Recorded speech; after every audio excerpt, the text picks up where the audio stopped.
forças, né, de vínculo, vamos retomar esse problema, que era o problema do carrinho. Esse carrinho tem um movimento determinado por uma função do tempo aqui, t qualquer, f de t qualquer, certo? E aí, se a gente resolve esse problema, né, a gente vê que ele tem uma coordenada generalizada, que é essa coordenada θ, que está aqui. Tá? Então essa é a coordenada generalizada, mesmo porque é um pêndulo, né? Então um pêndulo ele, sempre vai ser descrito por essas coordenadas angulares. E aí a gente tem que tanto a coordenada x é uma função do seno de θ, quanto a coordenada y. Opa, escrevi errado aqui. Na verdade, o y está errado. Aqui, ó, desculpa, não é seno, é cosseno. E aqui também, então, vai ser cosseno, tá? Então,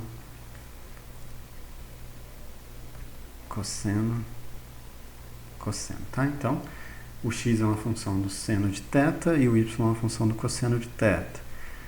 Eu posso, então, calcular o x dois pontos, então ele vai ser f dois pontos, porque lembrando, o f é um f de t, L seno de θ, θ dois pontos. E a mesma coisa acontece aqui com o y, então eu tenho o y dois pontos também, independente de θ dois pontos.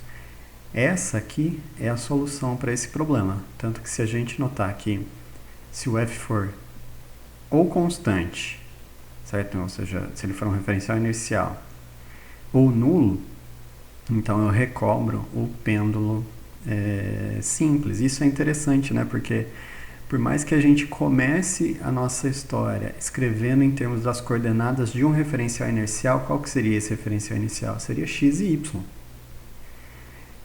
Eu consigo chegar à solução de um problema que é não inercial, né? Porque se a gente olhar aqui, ó, eu tenho a solução de um sistema que está preso num carro que pode ter uma aceleração, ou seja, se f dois pontos for diferente de zero, esse carrinho aqui tem uma aceleração. E o θ, que é a minha coordenada generalizada, ele está escrito em termos, em relação, né, na verdade, a esse carrinho. Então, esse carrinho não é mais um referencial inercial. Então, isso mostra a força que tem essa formulação, né, lagrangiana, por exemplo, que me permite obter essa equação de movimento sem sequer me preocupar com a cara dessa função f de t que está aqui, tá?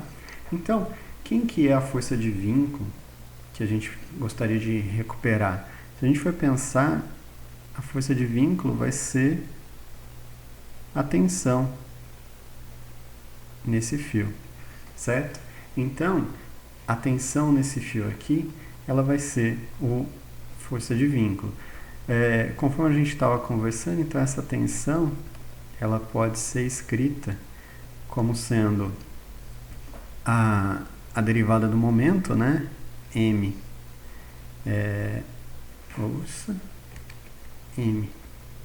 R dois pontos menos a força aplicada. E a força aplicada nesse sistema, a gente sabe que é a força gravitacional, que vai ser, nesse caso, mg J. Então, aqui eu tenho mg J. Tá? Agora, quem que é o R dois pontos? Né? O R dois pontos, que eu vou precisar aqui, ele vai ser x dois pontos na direção y mais y dois pontos na direção j. Então, com isso, eu consigo escrever esse termo que está aqui, né? Então, só escrevendo ele antes, ó, mr dois pontos, ele vai ser, na verdade, eu posso até escrever tudo já, né? Então, a tensão, vetor, que está aí, ele vai ser o quê? Massa vezes x ponto na direção y. Só que o x ponto é f dois pontos, tá? Menos L seno de θ, θ dois pontos. Mas o θ dois pontos eu sei, porque ele está aqui. Então, a gente já tem a solução. Então, sabendo a solução, eu consigo, então, recuperar aí a força de vínculo. Cosseno de θ, certo? Então fecha esse parênteses e aí tudo isso aqui na direção I, tá? Mais o y dois pontos. E aí o y dois pontos vai ser m, que multiplica o y dois pontos é menos L. Cosseno de θ, θ dois pontos. E aí a gente tem tudo aquilo ali de novo. Menos G sobre L. Seno de θ, menos F dois pontos sobre L. Cosseno de θ. Certo? E aí eu tenho um termo aqui, que é outro termo na direção J, que é esse cara. Então eu posso aproveitar esse parênteses aqui e colocar um menos G, certo? Na direção J. Então tenho aqui todos os termos da tensão. Então esse, posso, lógico, agrupar vários termos que estão aqui, mas esse é o T. E notem que é interessante que esse T, ele é uma função, ele está escrito em termos. Então ele é um T de θ, que é a coordenada generalizada do sistema, tá?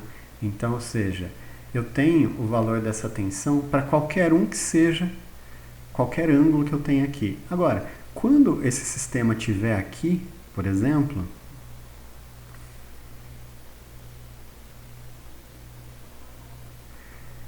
a gente sabe, né, que para θ igual a zero, lembrando que o θ está sendo contado em relação ao eixo y, que está aqui, né, o eixo j, para manter a notação, j, e isso aqui seria a direção i. Essa tensão para θ igual a zero, a gente sabe que vai ser o próprio peso. Por quê? Porque a força aplicada está diretamente associada a essa tensão. Então, a gente pode pensar nesse caso. O que acontece, por exemplo, quando eu tenho θ igual a zero? Tá? Então, a tensão no fio para θ igual a zero vai ser o quê? Vai ser m, f, dois pontos. E aí, se a gente olhar aqui, ó, todo esse termo está sendo multiplicado por seno de θ. Seno de 0 é 0. Então, isso aqui é simplesmente isso. E aí eu tenho o outro termo que está aqui na direção J, que vai ser M. Aqui o cosseno vira 1, né? Então vamos colocar aqui, ó, menos L. O cosseno de θ é 1. Esse seno vai embora, sobra esse termo que está aqui, que é menos F, dois pontos, sobre L. E menos G na direção J, tá? Só reescrevendo isso aqui ficar um pouquinho mais bonito. Então eu tenho M, F, dois pontos na direção I, mais